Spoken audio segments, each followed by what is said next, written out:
All right, good afternoon, everyone. Thank you for joining us today for our Midday Science Cafe on machine learning featuring Daniel Brown and Tess Smidt.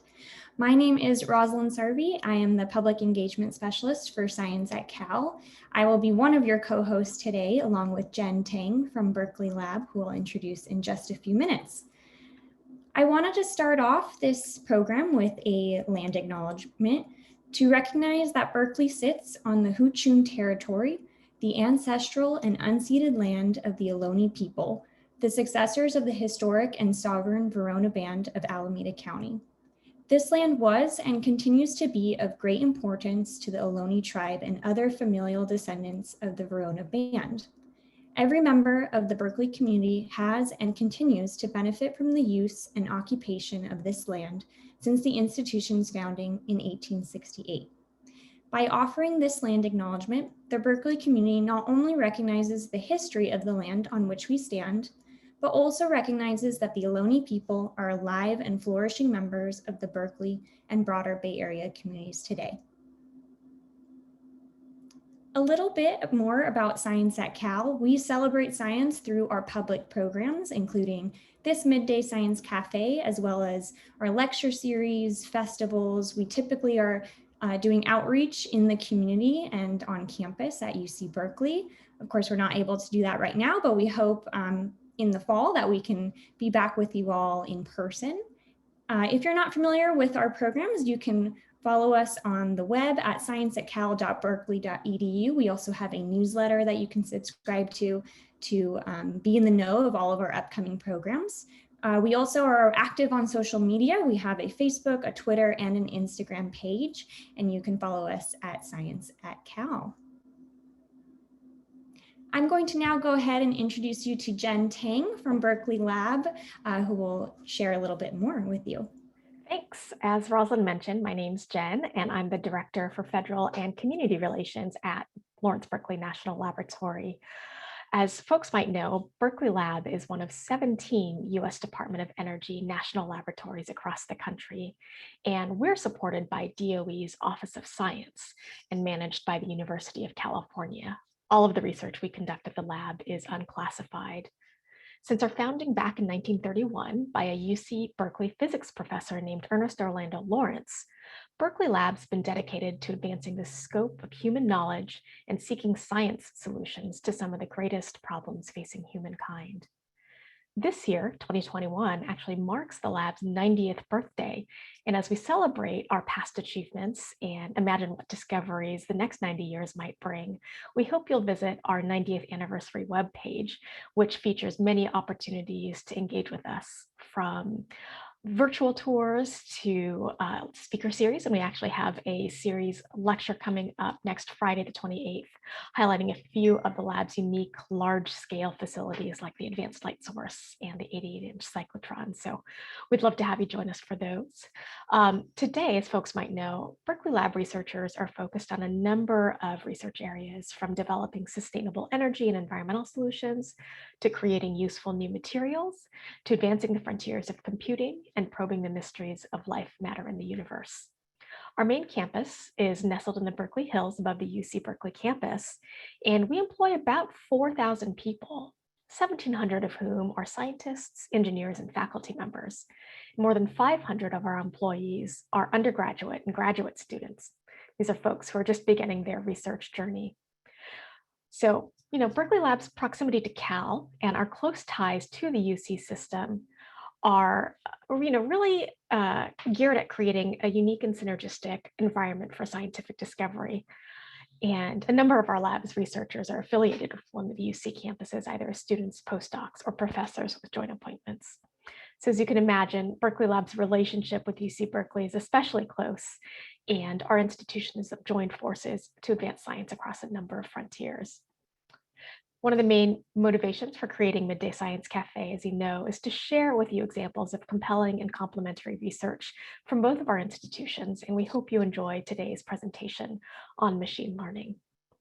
And now it is actually my pleasure to introduce our first speaker to the screen, Tess Smidt. Tess is the 2018 Alvarez Postdoctoral Fellow in Computing Sciences at Berkeley Lab. Her current research interests include building neural networks from first principles for rich data types, like those found in scientific data sets, and accelerating existing techniques and creating new capabilities for computational chemistry and material science. Tess earned her PhD in physics from UC Berkeley in 2018, so go Bears. And as a grad student, she used quantum mechanical calculations to understand and systematically design the geometry and corresponding electronic properties of atomic systems.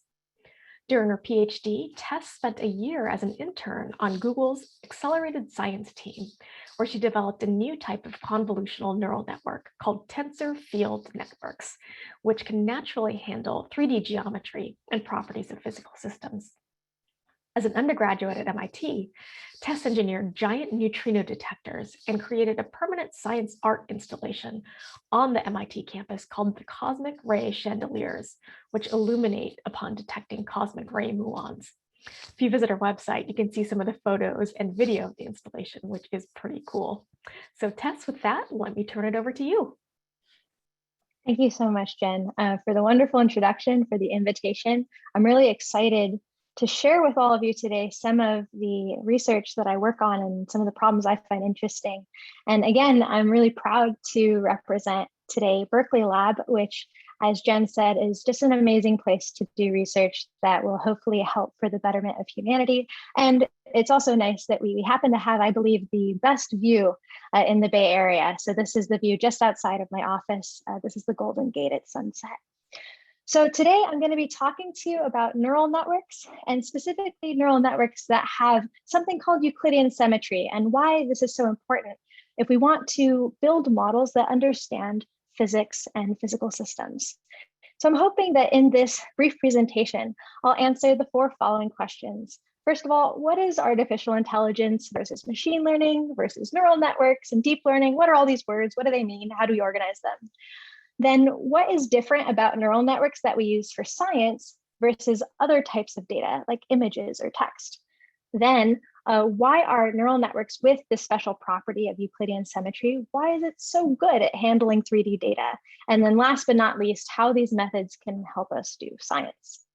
And specifically materials physics, which is what I got my PhD in, and it's a research area that I'm very passionate about. Okay. So first, let's do an introduction to machine learning. And to keep things fun, we will use emojis. So first, a little bit of definitions. So neural networks and deep learning actually are describing the same thing, the same type of method. And these methods are one of the many available methods within machine learning. And machine learning itself is part of sort of a broader effort of artificial intelligence. And the goal of any of these endeavors is to build some sort of model or some sort of program that learns to give predictions or perform actions based on examples that we provide it. So let's have a toy example of a task. So let's say we want a model that predicts an animal's favorite treat. So we will give it some input animal that we want it to predict a treat for. It'll give some output prediction. And then we have examples of kind of our inputs and also the outputs that we want it to predict. And then our model has parameters that we will have to learn. The model will have to learn these parameters from our examples. So in order to give feedback to this model that we want to learn, we need some sort of loss function or error function, basically a judge that assesses, well, this is what you gave me, this is what I wanted, how far off are you? So maybe instead of predicting that chickens would like to eat chickens, instead I would like my model to predict that the chicken in fact would like to eat bugs. But the reason why it's giving me bad answers is because my model is essentially untrained. My model parameters are random. So what makes neural networks special and different from other types of machine learning is that neural networks use derivatives, which are from calculus, in order to basically assess blame for which parameters in my model need to change in order for my model to give better predictions. And so what we do is we take a derivative of the error with respect to every single little parameter in the model in order to basically say, hey, this parameter, this parameter, this parameter, you guys need to change because you are the primary reasons why I am accidentally saying that a chicken wants to eat a chicken. So this is our calculus finger of blame And what's nice is that these derivatives, also known as gradients, will not only tell us which parameters are to blame, but how they should change. Should they be bigger? Should they be smaller? And so we can update our parameters such that now they give us the appropriate prediction. So during the training procedure, we will actually do this many different times with different examples.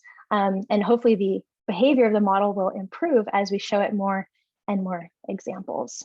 And eventually, once we are satisfied with the level of accuracy that our model gives for these predictions, we consider our model trained, and all these parameters are each special in their own way and contribute to different parts of the prediction. So that's kind of an overview of how neural networks are trained and how models kind of learn their parameters. And while this model only has 9 parameters, the types of models that are used in image recognition and other types of applications typically have millions of parameters. So I couldn't fit all those on the diagram, but hopefully this small example gives you some insight. Okay, so let's go back to neural networks. And neural networks are actually specially designed for different types of data or data types.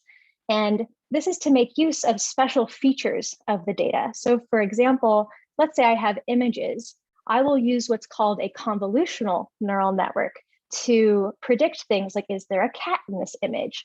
Or where is the cat in this image? Or how many cats are in this image? You would use a convolutional neural network, and that will learn parameters that actually scan over the image in order to detect things like ears, eyes, whiskers, and bigger patterns like the face of a cat. So let's say I have a different type of data. I have sequential data like text or audio. I'll use something maybe like a recurrent neural network. And what a recurrent neural network basically encodes is that the meaning of the current word or the current part of a soundtrack, the importance of that piece depends on what came before it. So the meaning of the current word depends on what came before. And so that's the type of neural network you would use for sequential data. Let's say you have data that comes from like a social network, or maybe you have a bunch of measurement devices that are talking to each other to measure earthquakes. You might want to use a graph network to represent like the layout of your detectors, or different friends and friendships across a social network. So the question arises then, well, what type of neural network do we use for science data in 3D? Well, let's first think a little bit about what data in 3D looks like. So to describe physical systems in 3D, whether it be big systems like galaxies or small systems like atoms, we will typically use coordinates and coordinate systems. So let's say I have this benzene molecule, it has carbon atoms and hydrogen atoms, and I can go ahead and write down kind of the XYZ coordinates of these atoms like this. But if I rotate my molecule, now these coordinates are different.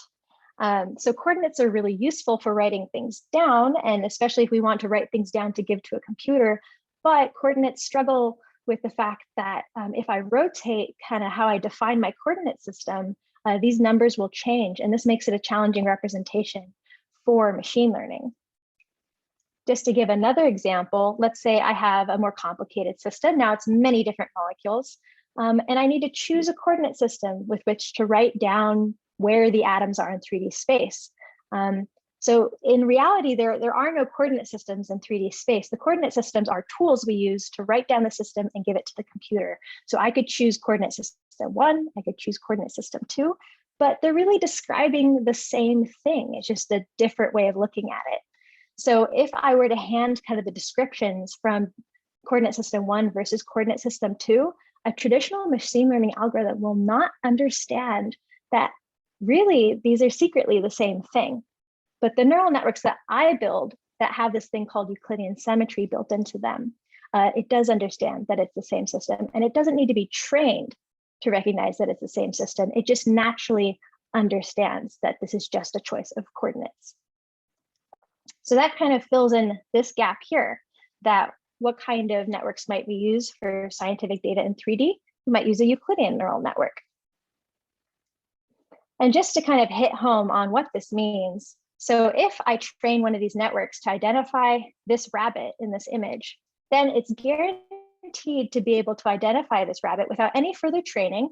It's able to identify it if I move the rabbit, if I flip the rabbit, if I mirror the rabbit, or if I rotate it. And so you get this free of charge, which is really nice because traditionally, even convolutional neural networks, you will get the translations, but it won't understand if you mirror it or if you rotate it. The network will be very confused.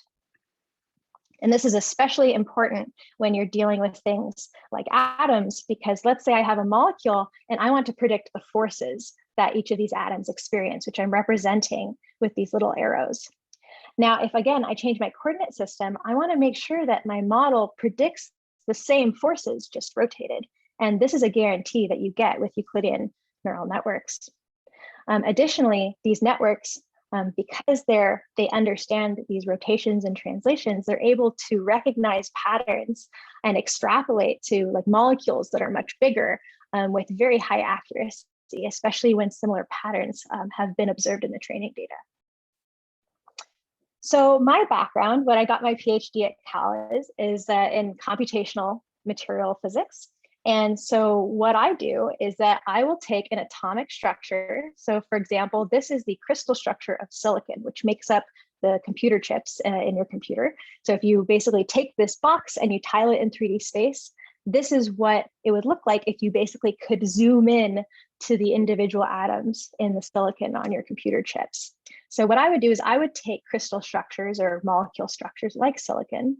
I would use quantum theory and supercomputers, which if you're wondering what a supercomputer looks like, this is my dad and I standing in front of Cori, which is a supercomputer at Berkeley Lab that's part of the National Energy Research Scientific Computing Center. And this is just one of the many rows of Cori. Cori has several rows, takes up a very large room. You can think of it as like basically a computer that is like thousands of your individual computers. So it's a very large computer that we use to do science. So I would use these big supercomputers with quantum mechanics, and I would predict properties of these atomic structures. I might predict, well, where are the electrons? This is where the nuclei of the atoms are, but what are the electrons doing? And, you know, given what the electrons are doing, is this a good material for like photovoltaics or quantum computing or energy storage? So I can ask these questions with these sophisticated techniques. But the problem is I have to use a supercomputer to do this, and it takes a really long time. So there's many things that I hope that machine learning will help me do so I can get out there and find even better materials than the ones we already have. So first of all, I want to use machine learning to speed up these calculations so that I'm not waiting hours or days or months for a single quantum mechanical calculation. I can just go zoom and get the answers at the snap of my fingers. I also want to hypothesize new atomic structures, like what might be an interesting material for us to investigate that we don't yet know might be out there. And then also, we have so many needs for new materials, whether it be for energy, electronics, or medicine. Given certain properties that I might have as desirable properties, can I find an atomic structure that satisfies all those properties? And then last but not least, a big goal of science is to just understand the world around us. And so it would be great if machine learning can help us map this correspondence between atomic structure and then the properties that atomic structure possesses. And I'm really excited to say that Euclidean neural networks are already helping us towards a lot of these goals, especially for scaling expensive simulations, so that we can better understand and design atomic systems for some of these applications. So 2 examples I want to highlight are protein folding, which is the process by which you have an amino acid sequence. So just it's a string of numbers, you can think of it as, and you go from that to a 3D folded protein structure. And there was a recent development by DeepMind, which is a company in London, and they developed an algorithm called AlphaFold 2, which is currently state-of-the-art for predicting protein folding. And they actually, inside of their network, and one of the pieces of it is using neural networks with Euclidean symmetry. So it's really exciting to see that stuff from my PhD thesis is already sort of being applied to these types of problems. That's very exciting for me. And also exciting, I think, for the community. And then also being able to do large-scale molecular dynamics simulations. So basically, this is how do atoms move in the presence of each other so that we can predict properties of materials, like what types of steel are going to be the most strong for better buildings, or how do biomolecules interact with like proteins to understand how medicines operate. And so there was a recent development with team members at Berkeley Lab to produce DeepMD, which was able to scale molecular dynamics simulations to 100 million atoms, which is a lot of atoms. We'd never done that before, and this team did it. And this is what 100 million atoms look like. It's about 50 nanometers squared, which maybe doesn't sound big, but it's a lot of atoms. And what's cool is that techniques like Euclidean neural networks are actually helping us get to these kinds of results with even less data. So that means we can do it on even more complex systems or with more accurate calculations. So with that, I'm going to go ahead and wrap up and just first of all acknowledge my collaborators. Science is so much fun, and it's even more fun to do with friends. And here are some of my favorite people that I get to work with. So all this work is done very closely with all these wonderful people. So a quick recap. So we've learned that neural networks are a subset of machine learning and artificial intelligence. All give models that learn to give predictions based on examples.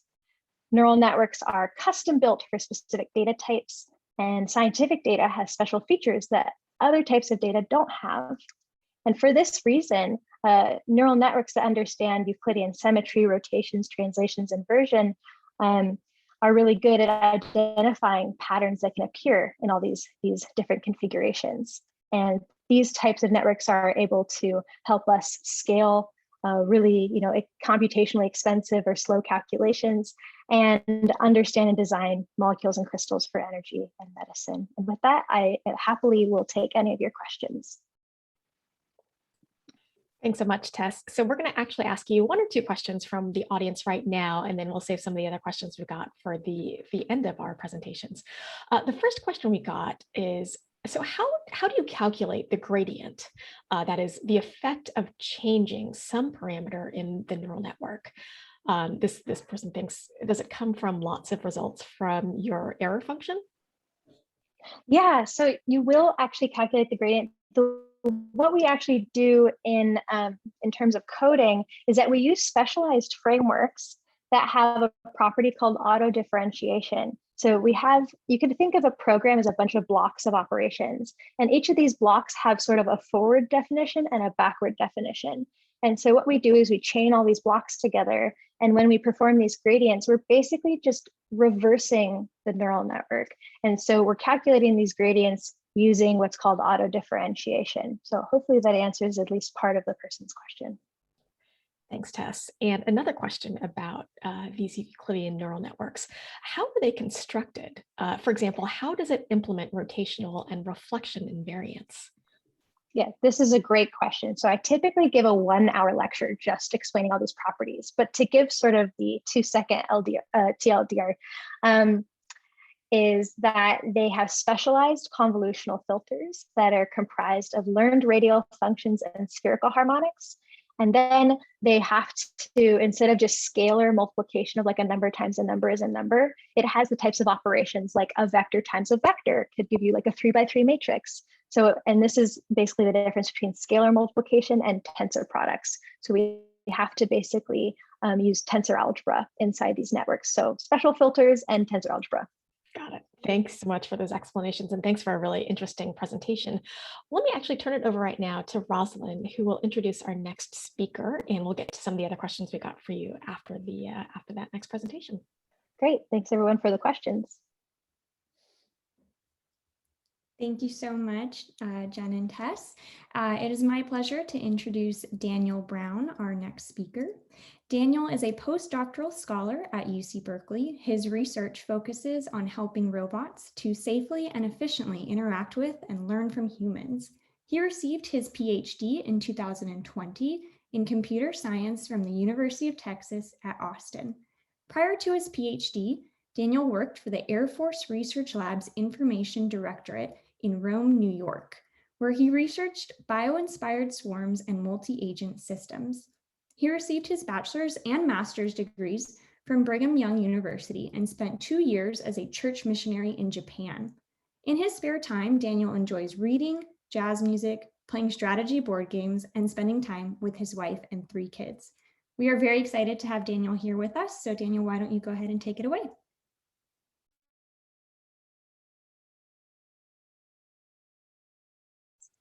Great, thank you for that great introduction. And yeah, very excited to be here. So today I'll be talking about how we can help robots learn from, predict, and better assist humans. And so what motivates a lot of my work is the idea that we want to get robots out into the world in a variety of really complex situations. And we as people live in, an amazingly complex world. And there's all sorts of different tasks we perform. Everybody has different preferences on how they perform those tasks.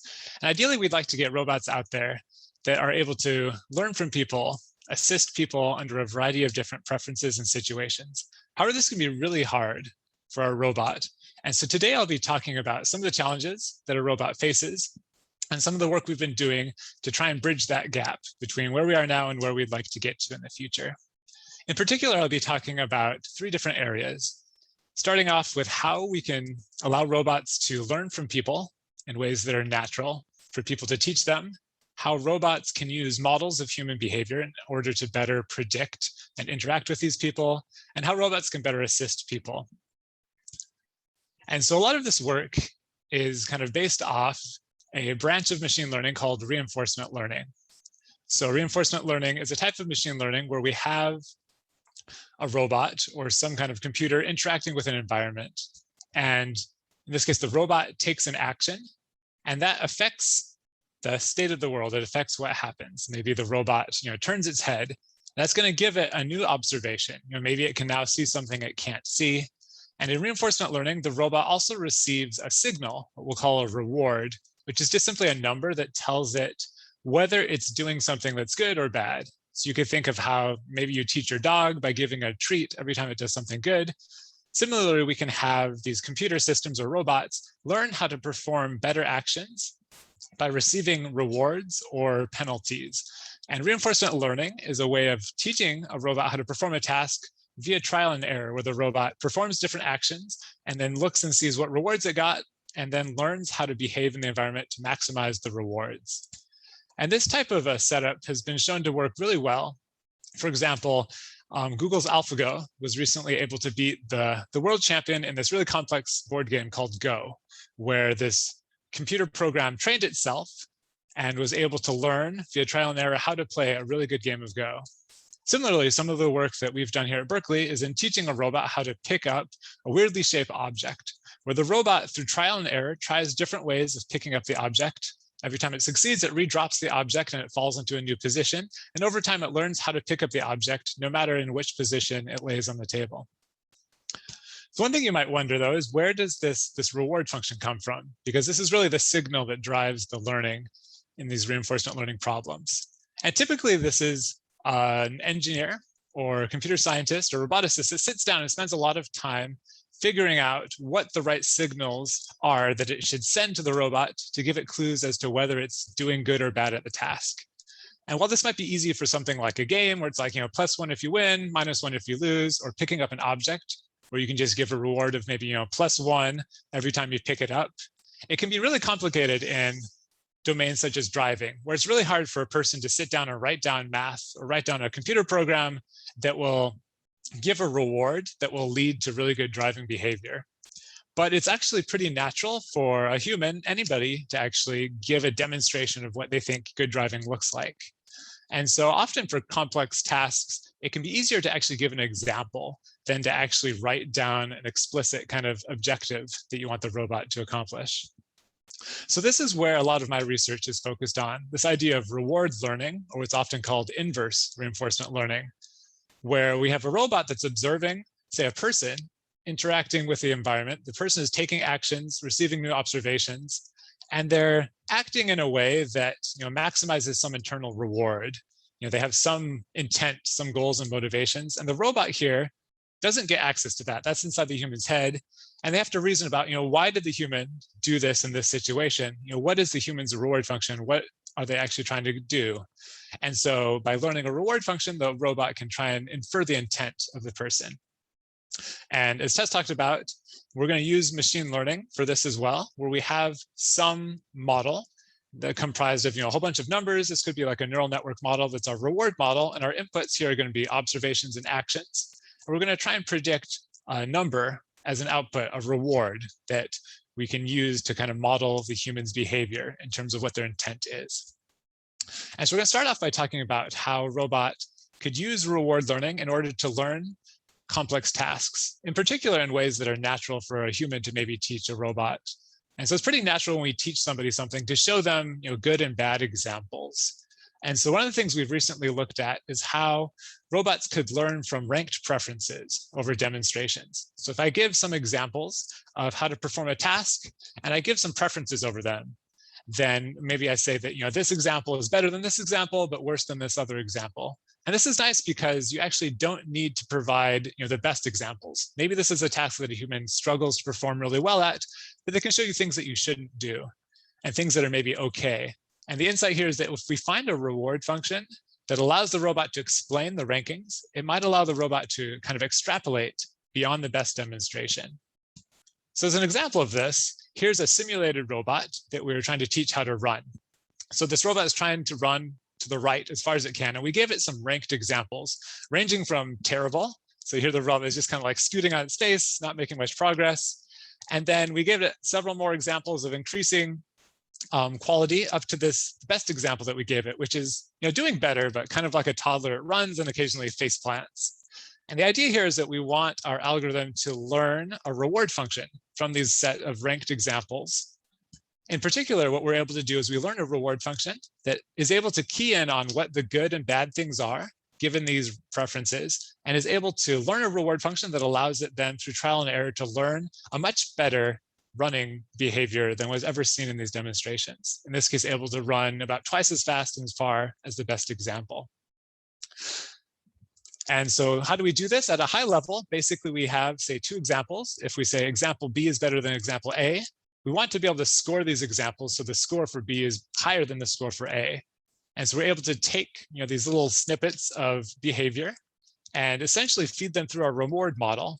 It's going to output a score for the example A, and similarly output a score for example B.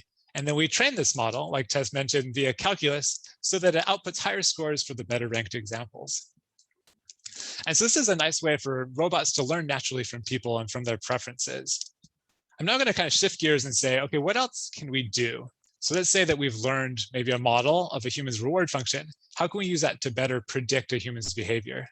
This is something that is really important, say, in like a self-driving car application, where a self-driving car has to reason about the behavior of other people, other drivers, other pedestrians. And if it uses a too simple model, it may actually lead to like unintended side effects. So this is an actual video footage that I found of a self-driving car. This van here has its turn signal on. You can tell it wants to merge onto this busy highway. However, it's not able to find a sufficiently large gap that it thinks it can safely merge. And so instead of doing what a human might do, which is start to edge into the traffic, assuming that the other drivers will give way, you can see as it pops up, it eventually just like exits the freeway. And I'm not exactly sure what algorithm it's running, but something that could have happened here is that it has just a very simple model of human behavior and really underestimates how it can influence the other human's behavior. And so we wanted to experiment with this. And so we built a very simple simulator where we allowed people to drive a car.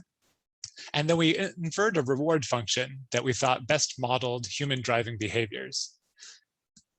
And so now when we have our robot car, we're going to give it access to what we call a model ladder, a set of different models that it can use to try and predict human behavior, ranging from models at the bottom that are really low compute. So you can think about compute as like maybe the amount of time it takes to use this model or the amount of energy it takes. And then we have medium level models that take a little bit more compute.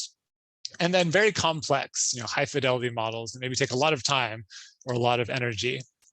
But as we move up this model ladder, we get better and better accuracy at the cost of higher compute. And so our insight here was that if we have this ladder of models, that we could dynamically switch between these models to try and optimize both our accuracy as well as minimize our compute. And so as an example, here's kind of a simulation of that merging example that we saw in the video, where we have the robot in orange and the human in blue. And if we just use a very simple model of the human and just assume that they're always going to keep a constant fixed velocity, the robot doesn't think it can merge safely. And so it's not able to complete this behavior using a very simple model. However, if we give it access to more advanced models that actually think about what the human's thinking about and think about the human having a reward function, we're able to actually successfully complete this merger. And so in this case, we give it access to 3 different models. And as you watch this again, you can see this bar, the color bar is changing as it changes the models it's using. And so it uses a very low fidelity, low compute model when it doesn't need to use a higher fidelity model. And this allows it to switch back and forth and get good behavior with low compute. And so we've talked about some prediction, and now we're going to switch at the end of the talk to how robots could use a model of human behavior, and in particular a reward model, to better assist a human. And this work is motivated by the idea of assistive robotics. This is a video I found of a young woman who has muscular dystrophy. And so she has very limited upper body strength and mobility, but she's able to use this motorized wheelchair and a robotic arm to perform really complex tasks like, feeding her dog or getting a drink of water. However, this is still pretty complicated. She has to use a joystick to control, the different joints of this 7 degree of freedom robot. And so it would be nice if we could create robots that are easier for someone like this to control. And this is the idea of shared autonomy, where we want to take a user's input, maybe a user's controlling a robot, and allow a robot to try and predict what it thinks the human is doing. We can then blend what the human's doing and what the robot thinks the human's goal is, in order to get better robot actions that hopefully minimize the amount of effort the human needs. However, this can sometimes go wrong if the human does something unexpected. This is a simple example where the robot knows that the human has these 2 goals shown in purple and green that sometimes they like to move the robot arm to. But this time the robot or the human actually decides that it wants to perform a pouring action over here at this red location. And this is an unknown skill the robot's never seen before. And so it makes this prediction. It says, well, I think you're going towards the green goal, so let me help you out, and actually hinders the human and doesn't allow them to accomplish their desires. And so our insight here was that we should really give full control to the human if this robot is really unconfident in the goal of the human. And in those cases, we should actually learn from this new data in order to learn new skills so we can better assist the human in the future. We call this method confidence-aware shared autonomy, or CASA. And so before learning a new skill, what CASA does is it is able to recognize pretty quickly that it's really unconfident about what it thinks the human is doing. And so it lets the human drive the robot pretty much all the way to the goal. So you can see the number of keys. So in this study, we allowed humans to interact with these simulated robots by driving them using keys on their keyboard. After seeing this new skill and learning a reward function that models that, CASA is able to pretty quickly infer that, hey, if you're moving in this direction, I think I know what you want to do. Let me take over. And so you can see that the number of keys is pretty constant, and the robot's able to finish this task and perform this pouring motion.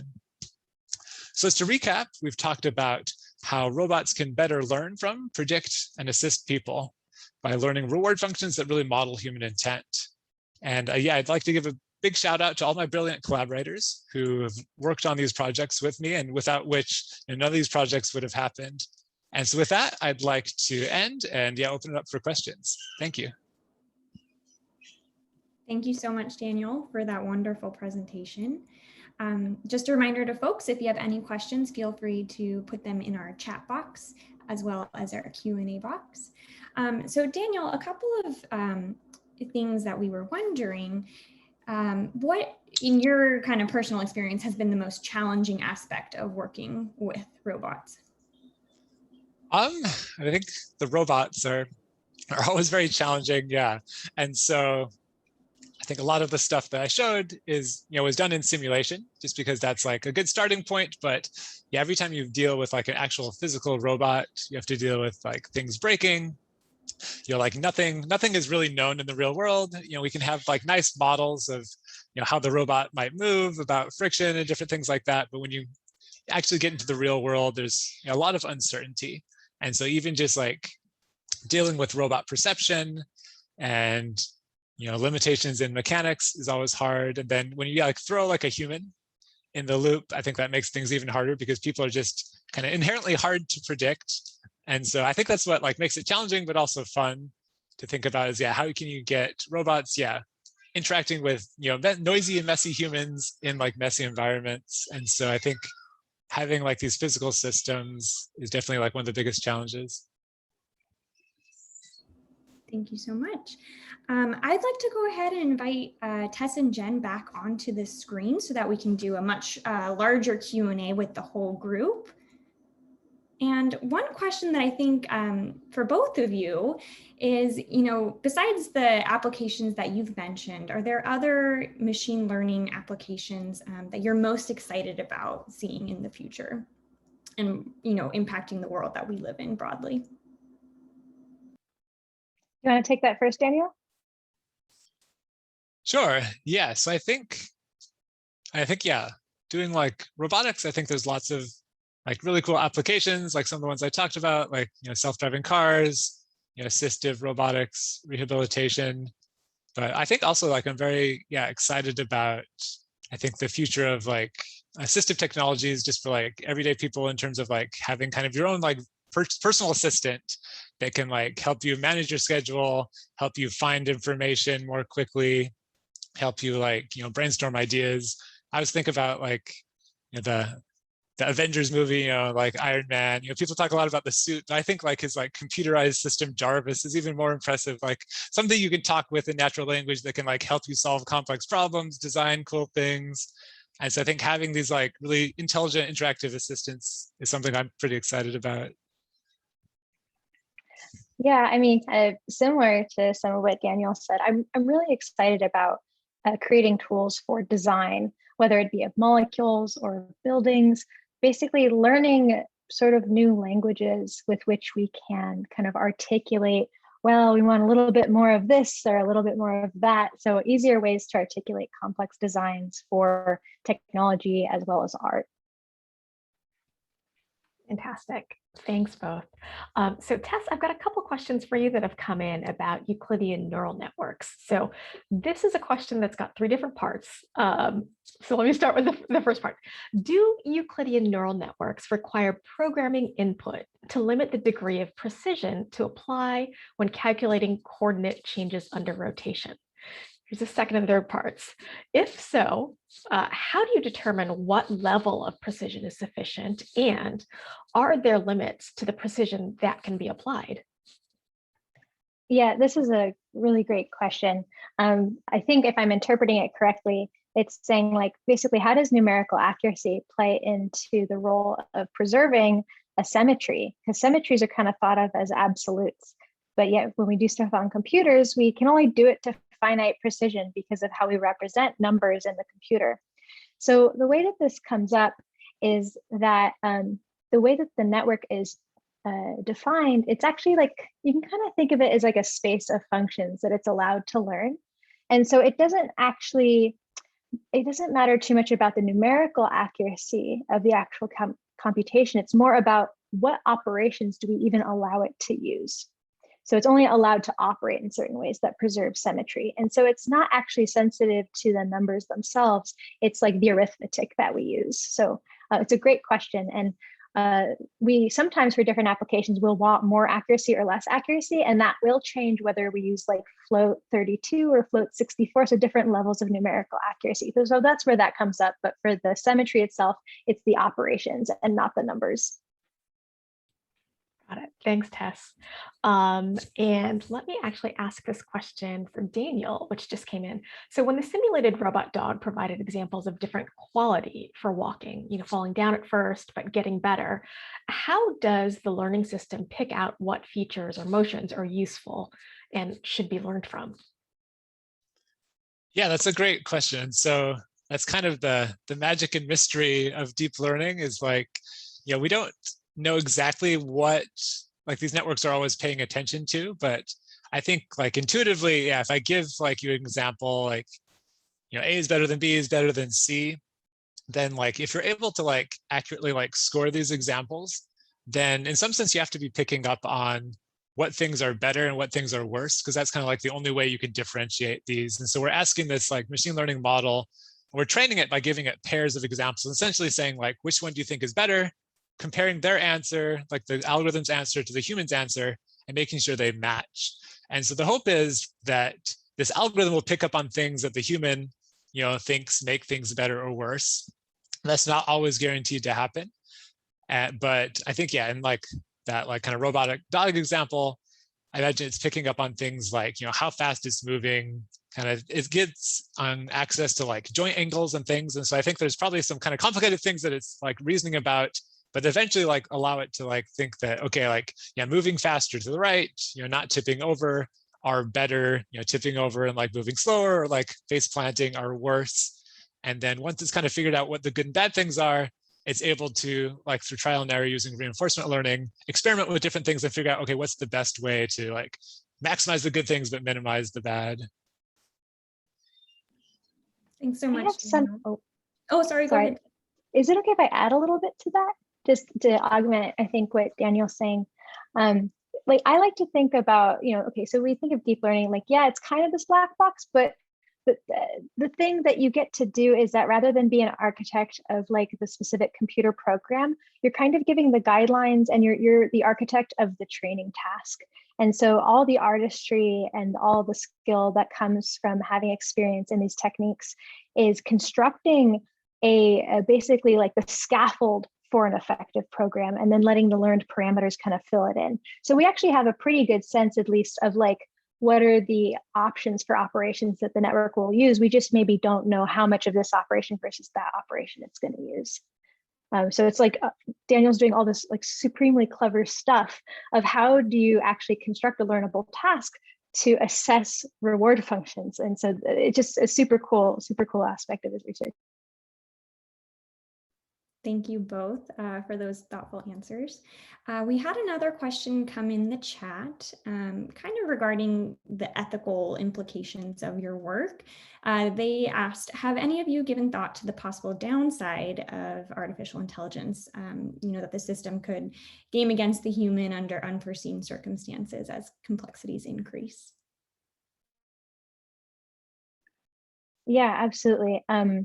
I don't know, Daniel, if you want to go first, since I think robotics, this comes up more, but at least in terms of, concepts like, what if someone wants to use this to design a molecule that's really dangerous to people and things like that. So this is stuff that I do definitely think about. One thing that's maybe working in our favor is that currently it's still extremely hard to make things. So certain types of organic molecules are like pretty easy to make. Also, there's actually a lot of dangerous molecules that we just readily have available already. And fortunately, people don't tend to use them to do terrible things most of the time. But yeah, no, this is something that is a concern, but it is really still hard to make things. And you definitely have to weigh the benefit. I think there's just so many benefits to, making more energy efficient materials so that, people can live richer lives worldwide. So I think the benefits really outweigh the dangers, but it's always something that I keep in the back of my mind. Yeah, I guess building off that, I think it's definitely something that's important to think about. Like, I think a lot of people are often like, worried about like, killer robots taking over the world. And I mean, maybe that's like a fear for like the far future. That's not really something that keeps me up at night. But I do think that there are like more near-term things like, machine learning models that maybe like predict credit scores and like focus on like someone's like, race or like their zip code or things like that. And like making decisions based on like kind of unethical like aspects of like a person's application. Thinking about like, robots, something I'm very interested in is like making sure that these robots are safe and that they can like interact with people in safe ways, that they can come up with kind of confidence bounds on their performance. And so it's not just like a total black box that you feed in data and you cross your fingers and hope that it's going to work. But a lot of my PhD work was focused on how do we actually allow like humans to kind of like better kind of introspect into like a robot's confidence in what's learned. And if we have a robot that's like really like unconfident about what it thinks the human's trying to teach it, then like, that's like a signal that like it needs more data. And I've looked at things like how can a human kind of like give like better teaching examples. That's one thing I like about like kind of this examples of giving like positives and negatives, kind of failures and successes, is you could actually kind of be very kind of pedagogic and try and teach a robot that like these are areas you should stay away from, these are areas you should go towards them. And I think it's important to have kind of the human in the loop as well, that can hopefully like stop the robot if it's about to do something unsafe. But I think having systems that kind of reason about uncertainty is definitely important. And a lot of the onus is kind of on like the engineer in terms of like what objective do you like program in. And if you program like the wrong objective, like sometimes these can be gamed. And so I think that's like an open area of research that's very important, is thinking about how to make like the right objectives, or how to like allow like robots to kind of learn the objectives from humans, but still be robust to their uncertainty over what the human actually might want them to do, so that they'll actually be safe. Thanks both. I know it's quite a thought-provoking question. It's interesting to hear your answers. So thank you. Let me actually turn it over to a couple more technical questions. It sounds like we've got some folks who are studying AI machine learning in the audience. So bear with me while I ask these. And I think maybe Tess, these are, I think, geared toward you, but Daniel, we'd love to hear your thoughts as well. So the first question is, how is Euclidean symmetry manifest in the structure of the network? And then let me ask you one more. And this is sort of a specific question. Somebody's learning about steepest descent and saddle points, which I guess are false minima. These are questions clearly that I'm not sure if I'm asking the right way, because I am not an expert in this area, but hopefully this makes sense. The question there is, how do you verify in the algorithm that a minimum is a true minimum? Yeah, so we don't actually know if something is like a true minimum. I think what you kind of hope is that there's lots of ones that will give pretty good answers, and then as you add more data, you can kind of, these false minima you can find better ones. But I think in these types of optimization problems, we're looking for something that has the characteristic correct behavior, but it doesn't need to be the best necessarily. We also tend to train lots of different models and use ensembles, and this overcomes some aspects of it. But I'm sure Daniel also has a lot to add on this.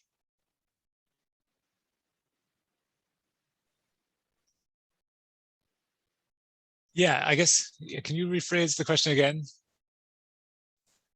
Sure, definitely. So that second one about sort of steepest descent. So the question is, when this person learned steepest descent, they learned about saddle points, which are false minima.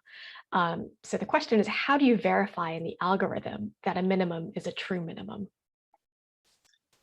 Yeah, and I think, I don't know if I have much more to add than like what Tess said. I think, this is like kind of a wide open question. Like, I feel like there's a lot of like theoretical people like, trying to understand how neural networks work, why they seem to work well, even though like we only kind of have guarantees that they'll find something that's like locally optimal. Like there's nothing that says it has to find the absolute best solution. And so I think that's kind of, open-ended. Like it seems like these models have so many parameters that it's often very hard for them to get stuck somewhere.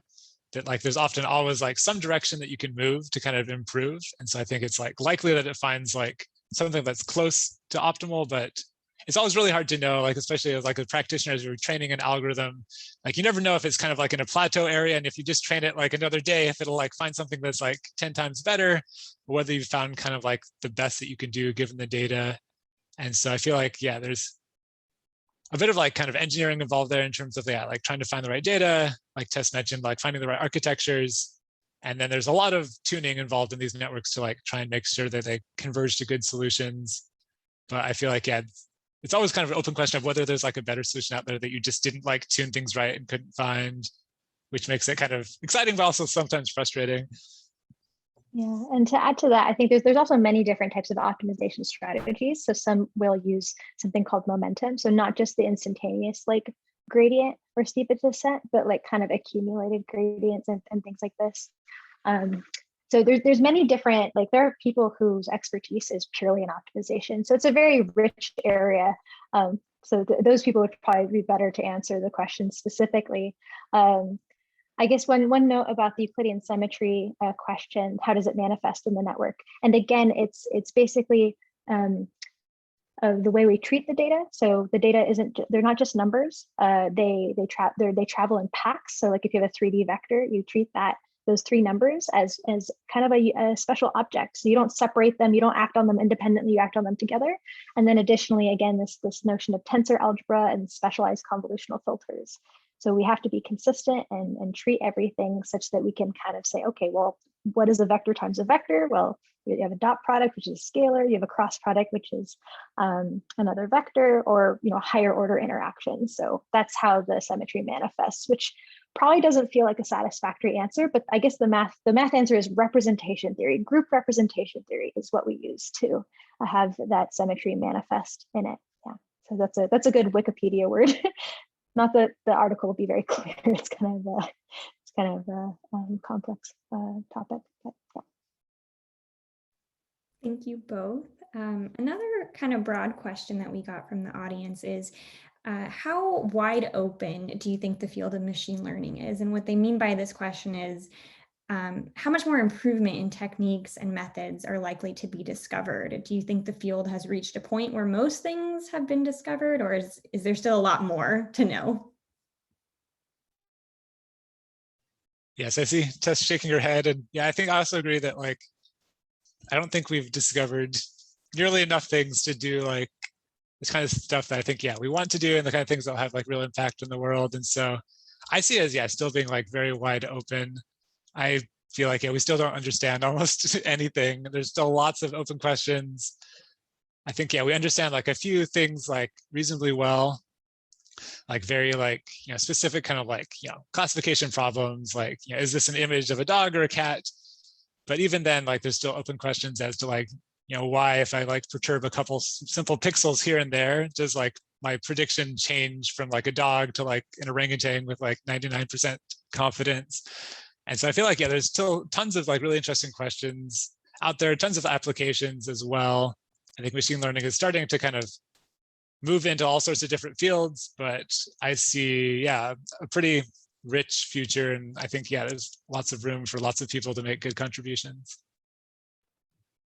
Yeah, just adding to that, I think even if you just think about the contributions that machine learning can have to science, I feel like we're just starting to see kind of this beginning of scientific machine learning methods, if you pardon the terminology. And okay, well, how can we use machine learning to advance the analysis of data coming from these super rich data sources like electron microscopes up at Berkeley Lab, or the advanced light source up at the lab, which helps us probe the inner structures of proteins and things. And so we really have yet to see the true potential of all these techniques. So there's a lot of work to do. And so we're going to need as many bright minds and different perspectives as possible to help us solve all these challenges. Thank you so much. We were also wondering in the chat if this question was posed to Daniel, but I think it could absolutely apply for both of you. Can you share examples of projects or companies that you find do interesting work in pushing the state of art robotics? And I think for Tess too, if there are any resources that you'd like to share with the audience, we can also collect those from you and share them when we send out the recording of this video. Yeah, so I feel you just have to Google cool robot videos on YouTube, and you can find more than you'll ever be able to watch. I think, places like Boston Dynamics are always coming out with amazing robots doing parkour, dancing the boogie. Places like Google have experimented with really big robot farms where you have 100 robots all working nonstop for weeks, learning how to pick up all sorts of different objects that are maybe deformable, made out of cloth, and just kind of learning just by kind of self-supervision. I think companies like Waymo, which does it's kind of the spinoff of the Google self-driving cars, are doing really cool things. Tesla Autopilot. I think there's no end to the list of cool things that are happening with robotics and machine learning in general. Yeah, I think it's now hard to find companies that aren't using machine learning in some capacity, technology companies specifically. So machine learning is really being adopted widely in pharmaceutical companies for drug discovery. certainly for development of materials for battery research. So there's basically any of these companies in this space likely have a machine learning team. And I think there's just so many ideas coming out, a lot of really interesting work going on. So I'd be hard pressed to like make a concise list because I would just start naming every single company I can think of. But yeah, there's a lot of interesting out there. Thanks both.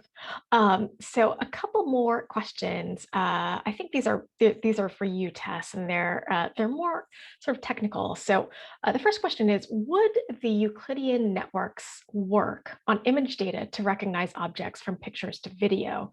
And does the noise in the images make it difficult? Okay, so video and image data, I'm assuming this is in 2 dimensions.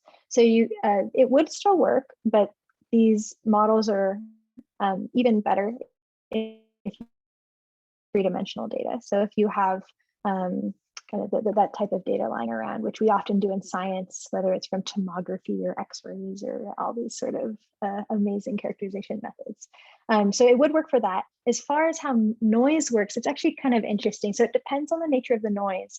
But what we're finding is that if you, in this case, you're restricting kind of the functional form of the neural network, so it can only be a function that respects Euclidean symmetry, that can actually allow you to get rid of a lot of noise that it doesn't physically make sense, but might be an artifact due to like a measurement process or some other reason.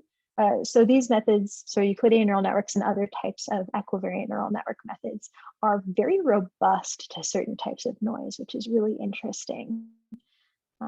So I think that at least partially answers those questions. Thanks. And Daniel, I don't know if you have anything you might want to add in there. If not, totally okay. Just thought I'd check it. Yeah, that sounds good to me. Yeah. And then one more sort of, I think, technical question for you, Tess. We've got somebody in the audience who's interested in the application of GANs in biomolecules. So do you know of any work and applications of E3NN in this area? Yeah. So generative models, so GANs, again, are a particular type of generative model where you basically sample from a specific distribution that's easy to sample. So it's easy to like basically pick different examples and then convert it into something you want. So molecules. So there are examples in this space. Actually, I think there was a paper that just got posted on arXiv yesterday. I think they're using what are called equivariant normalizing flows. So if you look up equivariant normalizing flows into Google, that'll come up. And so I think this is a really active space. There are certain techniques that I'm working on that kind of approach. How do you do this in a hierarchical fashion? So basically you have atoms, they form little patterns, and those atoms form other patterns and bigger patterns until we get macroscopic materials. And so I'm really excited to kind of work on generative models, whether it be GANs or autoencoders or just other general architectures that kind of can address this level of recursiveness of geometric patterns. So there's still lots of stuff to do, but there are also some really excellent proof of principle demonstrations in the literature. Got it. Thanks, Tess. And I think we'll ask one more question for, I think, both of you before we wrap up. It seems like AI and machine learning sort of go hand in hand with supercomputers. So I'm curious to know, does machine learning become more useful as the speed and computational power of supercomputers grows? And if you could talk maybe about what exascale computing is and how it might be leveraged to advance machine learning, I think that might be interesting sort of as we wrap up and look forward. So exascale computing, being at Berkeley Lab, exascale computing is a term that I run into daily. And so exascale computing is really exciting because it's going to help us be able to simulate system sizes that we couldn't even dream up before. So complex like simulations of pulsars and which have like simulations at all scales. We need those computers to do a lot of really expensive physics simulations. The hope with machine learning is that we can do even more of those types of calculations, but without using as much compute, because we can only build so large and larger supercomputers, but it'd be great if we can just get more out of our compute. So I think that's how machine learning is going to really help us on the scientific computing side. And I think the hope is that we will not need as much compute for these models. On the flip side, if you have a sufficiently complex machine learning model, you may in fact need that compute. And I think this comes up a lot when you have lots and lots of training data. So I think that, and that probably goes more into Daniel's area of these really complex models. So I'll hand it to Daniel. Yes, I think definitely like if you have, bigger and beefier computers with more compute power, I think, you can do a lot more. You can train, bigger models that can like, ingest larger amounts of data. And it's been kind of interesting to see like that as people just kind of scale up the amount of like GPUs or CPUs that they're running on these problems, they're able to get, better and better performance. And so I think, that's like one aspect of things. I think that's kind of fueled the recent like successes in machine learning is that we have really, beefy computer systems, really specialized hardware devices that make these computations really fast. And we also have just like tons of data nowadays, with the internet and so many different, data repositories. And so I think as computers, get more and more advanced, I think that will help. I think there are also like lots of, I guess, potential like problems with just making our computers, bigger and bigger and taking up more and more energy. There's like, concerns about like, carbon emissions and things like that, that like some of these models are just, so insanely big, they use so much electricity. And so I think it's interesting to see people also looking at like, how can we like, maybe come up with better architectures for like our computers or like more, smart ways of like actually like training these, machine learning models that maybe don't require, huge supercomputers. And so I think, I think computers will become like more and more advanced and people will like leverage those. But I think there's also avenues towards like trying to make these faster. And like Tess said, so we don't like need supercomputers and hopefully can learn models that are like just, much faster and, more compact. Yeah, and just to add slightly to that too, like just for a point of comparison, I have models that I might use in my research where I used to have to do a calculation that would take hours or days on the supercomputer on hundreds of CPUs, and now I can with a trained model, I can run it in a split second on my laptop. So I think it's going to be a real game changer. I also think it's going to make these types of computational insights much more accessible to folks who may not have a supercomputer at their disposal, so that they can, if basically we kind of create some sort of pipeline where we're creating good training data and training good models that can be verified, you can use this effective model to get physical insights that help you get that next intuitive leap. And so I think that's going to really open up science to a broader community.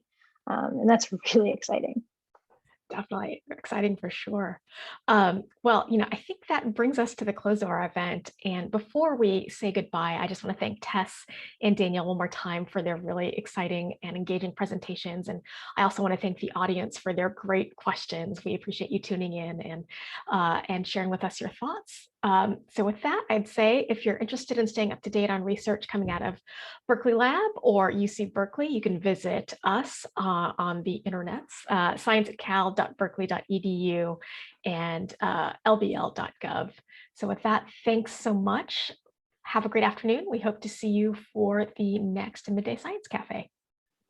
Yeah, thank you all for everything. This was super fun. Thanks for having us, and thank the audience for so many great questions. Thanks, everyone. Yeah, have a good afternoon. Thank you.